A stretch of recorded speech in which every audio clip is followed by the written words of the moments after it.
Elle pourra s'exprimer dessus. Maintenant, en fait, c'est ta question qui tue. Sorry. Ça veut dire qu'on va te poser des questions ultra brûlantes et tu vas voir, il y a même des flammes qui sortent de l'écran.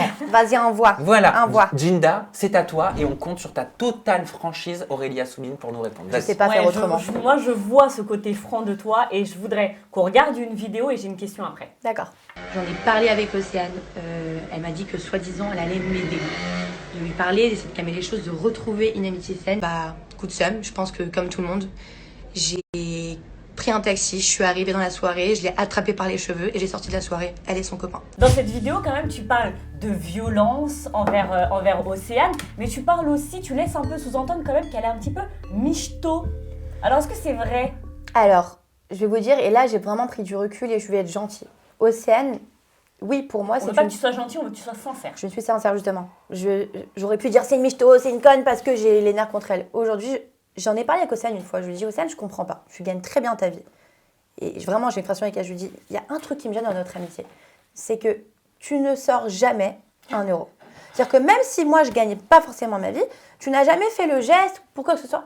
Elle m'a expliqué, elle m'a dit, Aurélie, écoute, j'ai un problème psychologique et je le sais. J'ai été dans le manque plutôt dans mon enfance. Ma grand-mère, mon papa qui est décédé, machin. Et je dis, ok Océane, je suis désolée, je comprends, mais fais attention parce que dans ton entourage, ça parle et ça n'a pas l'air bien, c'est tout. Donc je vais même pas dire michto machin, je pense que c'est pas michto, elle a de l'argent, elle n'a pas besoin de quelqu'un pour lui payer quelque chose. Mais c'est vrai qu'elle a Ah, ce elle petit... ratine alors. Plus que michto. Ouais, Non, ouais. mais une michto, elle peut avoir des sous et michtonner un mec. Hein, ça Et veut rien une dire, michto peut être Je pense radine. que Et c'est une une michto femme, peut être je pense que radine. c'est une femme qui veut être avec un mec qui a de l'argent. Et je pense que toutes les femmes aujourd'hui aimeraient être avec un homme qui financièrement peut la suivre au moins. Tu vois ce que je veux dire?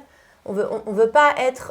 moi, personnellement, je gagne ma vie. J'aimerais bien être avec un mec pas plus riche que moi, pas milliardaire, mais qui puisse au moins me suivre dans ce que je fais. Oui, mais pourquoi tu lui as tiré les cheveux? Pourquoi vous vous êtes frappé? Pourquoi tu l'as frappé apparemment? Alors, je suis pas quelqu'un de violent déjà, de ma vie entière. J'ai un tatouage dans mon dos qui dit les mots font la force.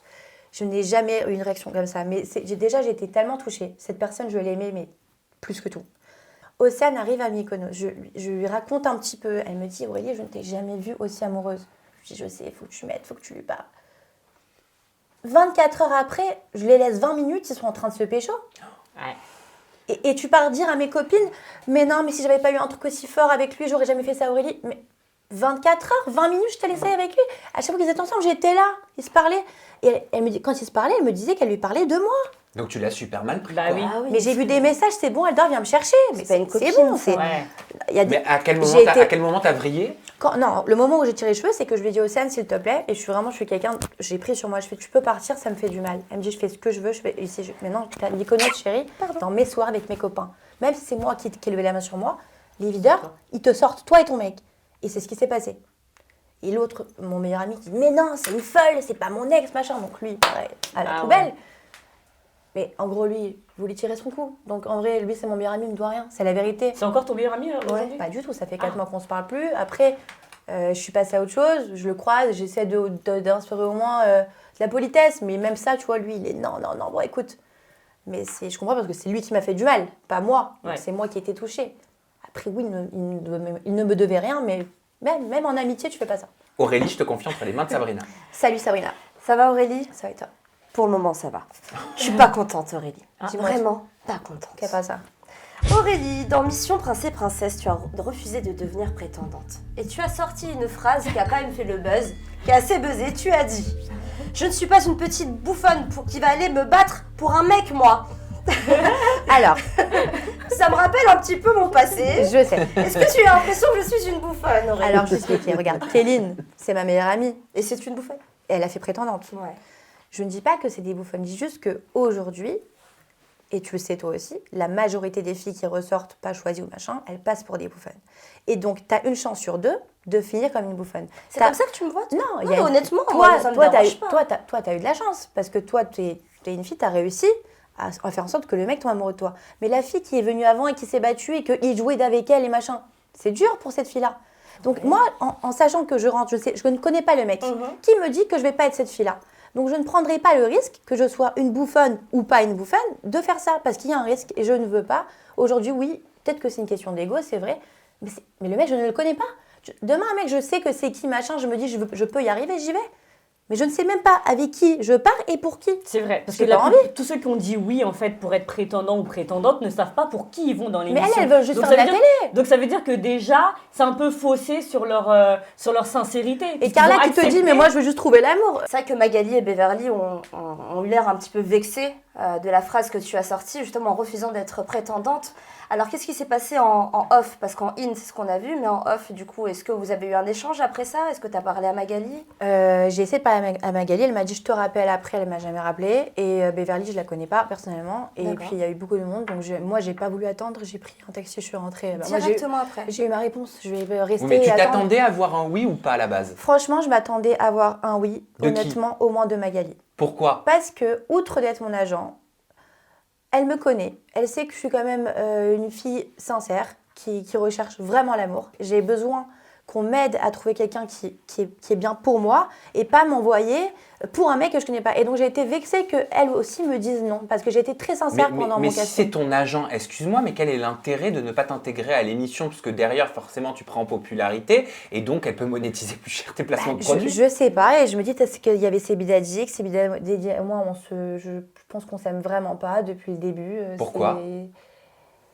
Moi, je pense que c'est une question d'ego. Sur le tournage des 10 couples, déjà, il ne voulait pas... En fait, je suis une fille, je suis un peu leader en général. J'aime parler, j'aime dire ce que je pense, et Sebi Dadji est comme ça. Donc en fait, il n'a peut-être pas supporté qu'à des moments donnés sur le tournage, j'ai voulu moi prendre les rênes de la stratégie. Il me donnait des infos en disant que la prod lui donnait des infos. Du coup, ça me crachait toutes mes stratégies et il me mettait à tort alors que j'avais eu des bonnes stratégies. Si Sebi Dadji m'avait écouté, on aurait gagné depuis longtemps. Il me faussait. Il me faisait passer pour une conne tout le temps. Quand j'ai fini l'objectif Prince et Princesse, j'ai envoyé un message à Sebi Dadji. Je lui ai dit franchement Seb, je comprends pas ce que tu as fait. Je lui ai dit, je suis sûre que c'est ta faute. Parce que la vérité, mon casting, il était top. On voit rien, hein, mais j'étais super drôle et tout. Il me dit, excuse-moi Aurélie, hein, mais on t'a vu dans 10 couples, t'étais pas drôle, t'étais frustrée. Je lui ai dit, mais chérie, c'est tout ta faute. Je suis arrivée avec un sourire comme ça. Tu m'as tellement rabaissée, tu m'as tellement mis toute la vie à dos. Pendant 2 mois, j'ai pas de téléphone, j'ai pas de copine, il n'y aurait pas eu de Kéline, je serais morte. Je pleurais à Elsa Fire, s'il vous plaît. Laissez-moi rentrer chez moi. Et pour Mission Prince et Princesse, à ton avis, alors pourquoi? Quelle est la raison pour le fait que tu n'as pas intégré le tournage pour toi, à ton avis? Eux, ils m'ont dit, il m'a répondu quoi? T'as trop confiance en toi. Après, je trouve ça bizarre de dire ça alors que ça fait 27 ans que je me tape pour avoir confiance en moi. C'est fou de dire à quelqu'un ça alors que le but dans une vie, c'est d'avoir confiance en soi. Moi, encore une fois, jusqu'aujourd'hui, je suis dans l'incompréhension. Mets-moi de non, un oui, dans tous les cas, j'aurais pas été prise. Pourquoi tu me dis non? Mag. Et c'est quelque chose que j'en ai toujours pas parlé avec elle. Et c'est vrai que c'est un truc qui me... je suis dans la compréhension, honnêtement. Eh ben, tu poseras la question et tu obtiendras, j'espère, certainement une réponse. Voilà, Bah, à travers la communication, on règle énormément de nœuds. C'est à moi, Aurélie Assouline, de te poser ma question qui tue. Et alors moi, elle concerne une source qui, depuis, ça remonte à 10 couples parfaits. Donc à l'année dernière, il était revenu à mes oreilles que tu aurais eu une relation par le passé avec Kevin Gage. Est-ce que c'est vrai? Alors, waouh, c'était il y a très longtemps. Ah, donc c'est vrai. C'est vrai alors. Oui. Mais c'était vraiment petite relation. On ne peut pas dire que c'était un couple ou quoi que ce soit. On s'était rencontrés un été à Tel Aviv. Il y a combien de temps? Je crois que c'était à 5 ans. Je ne regardais pas la télé-réalité. Je ne connaissais pas qui c'était Kevin, ni Carla, machin. On a eu un bête de... Oui, mais derrière, tu as dû le savoir. Je l'ai su quand je suis venue le voir à Marseille. Est-ce qu'il était avec Carla? Il avait Non, déjà il était rencontré plus Carla? avec elle. Oui, il avait déjà été avec elle. Il n'était plus en couple avec elle. Il m'avait fait venir à Marseille une semaine. On avait fait Shabbat chez sa famille, après sa famille. C'était trop cool. Après, j'ai changé. Vraiment, j'étais très introvertie et timide à l'époque. Je sais pas pourquoi.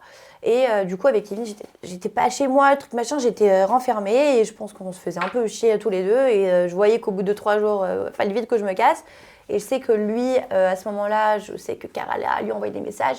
Et j'ai eu 500 messages des fans. On sait que t'es avec lui. Moi, je dis s'il te plaît, pas de story, nanan. Et depuis ça, on m'a contacté tous les ans pour des télés. C'est parti de ça. Mais c'est une histoire qui est pas connue. Et c'est incroyable que c'est remonté à tes oreilles. Eh ben écoute, comme quoi il n'y a pas que de la merde qui est remontée à mes oreilles. Tu es vraiment un très bon Snake. Bravo.